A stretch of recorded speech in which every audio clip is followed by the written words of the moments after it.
can I work from home? How many mental health days do I get? I don't want to work until I'm 40. Gen Z. Aren't they delusional? That's what the corporates, the media, and some LinkedIn gurus would have you believe. Whereas I wish I was Gen Z.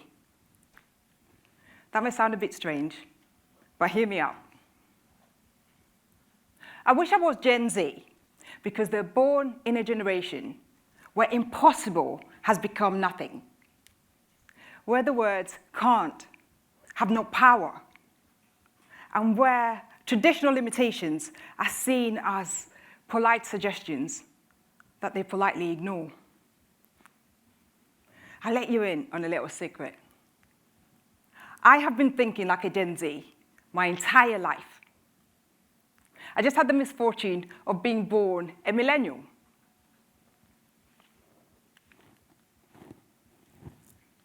Mr. Hams, why are we learning about coral reefs? What am I supposed to do with that information? How does this affect my life? Those are the questions that got me kicked out of geography class in year 9. Honestly, I wasn't intending to be problematic. I was just asking why learning was so constrained to predetermined subjects with predetermined applications. I was challenging the traditional limitation of education. Even when I went to university, I was asking questions.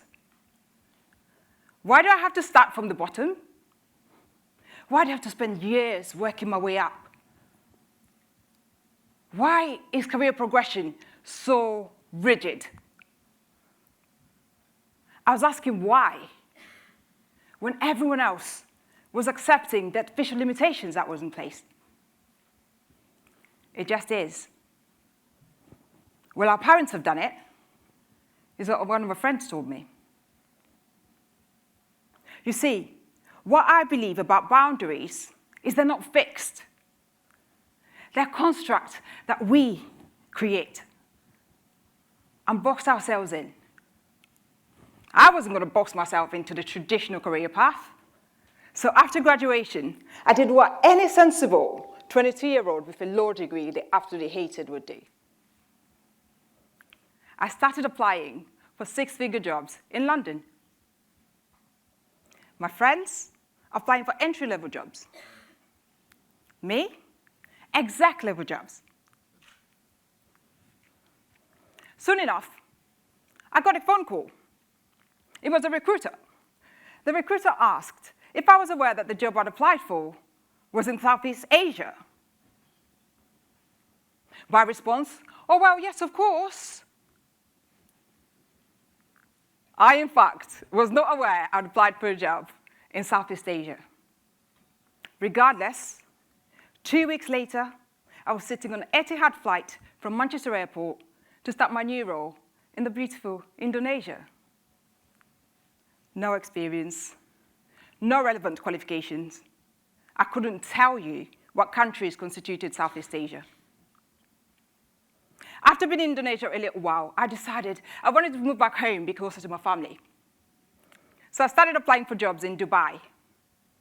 It was closer than Indonesia. As is customary of me, I was sending out my CV to any company I could find that was based in Dubai. It didn't matter if I was qualified for the role, I sent it anyway. And eventually I did get a phone call. And it was a recruiter. They said they had an opportunity, but it was in a country called Qatar. Are you familiar with the country of Qatar? My response, well, yes, of course. I, in fact, was not familiar with the country of Qatar. I couldn't have told you where Qatar was on the map. Regardless, 3 weeks later, I was sitting on a Qatar Airways flight from Manchester Airport to start my new job in financial services in Qatar.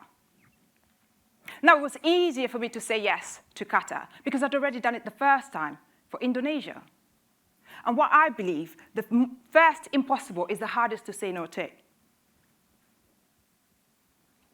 When I was making these decisions, taking up jobs in countries I couldn't pinpoint on the map, I was kicked out of geography, that's my excuse. I was seen as reckless, careless, maybe even a little insane. But today, when Gen Z do it, they're seen as global ambassadors. So what's the difference? Is there a difference in capability or vision that I had back then? I think the only difference is at the time, the world was not ready for groundbreaking thinking. And this is the thing about boundaries. It just takes one person to go first. I take you back in time. 6th of May, 1954, Oxford, England. 25-year-old Roger Bannister is about to do something that scientists had said was impossible. He's going to run a mile in less than 4 minutes. Now, up until this point, scientists had said it was humanly impossible for anyone to run that fast. They said your heart would burst. They had graphs, charts, and formulas that supported this theory. But Bannister, he said, looking at this theory, it's purely theoretical. No one's actually tried it.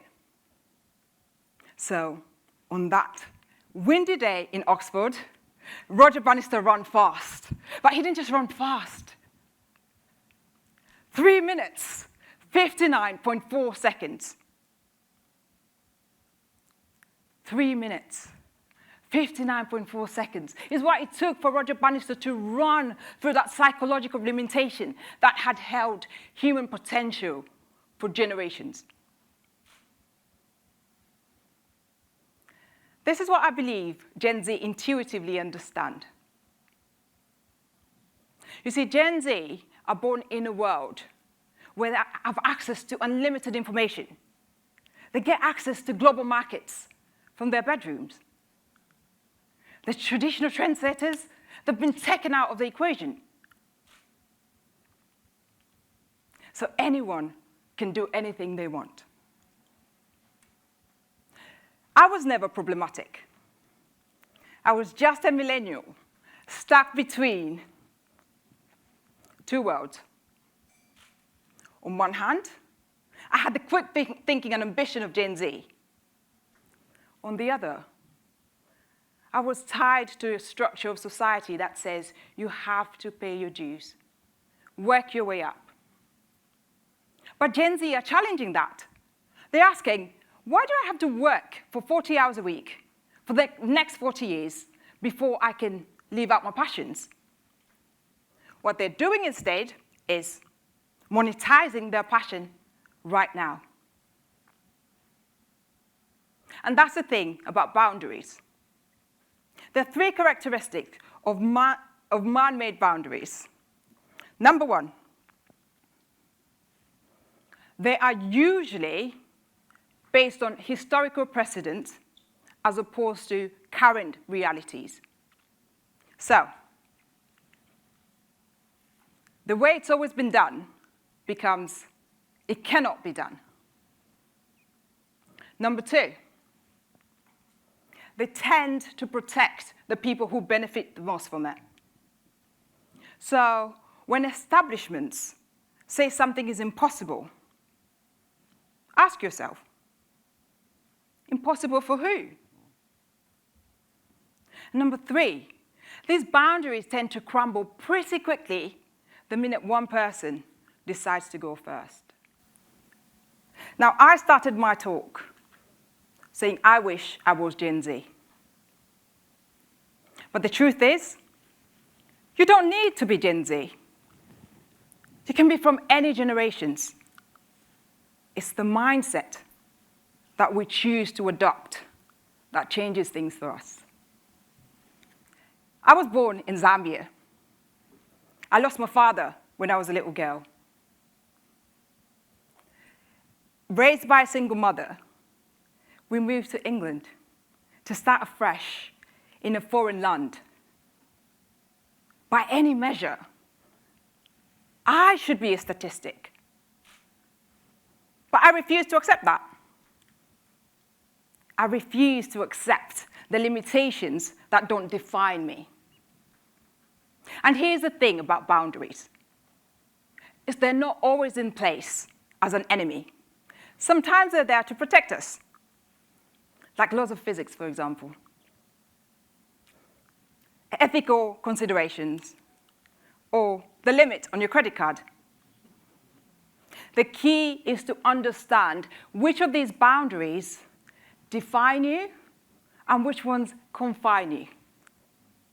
So I wasn't going to be confined by the boundaries and limitations of being an immigrant raised in a single-parent home. Today, I run a consultancy business by myself, delivering some of the biggest projects from some of the largest organizations in the UK. Not because I was born in the right generation, but because I chose to ask, why? Why not? Why not me? So today, Gen Z, Millennials, Gen Alpha, Boomers, I'm speaking to you. It doesn't matter which generation you were born in. Someone has to go first. Why not you? Why not now? Why not?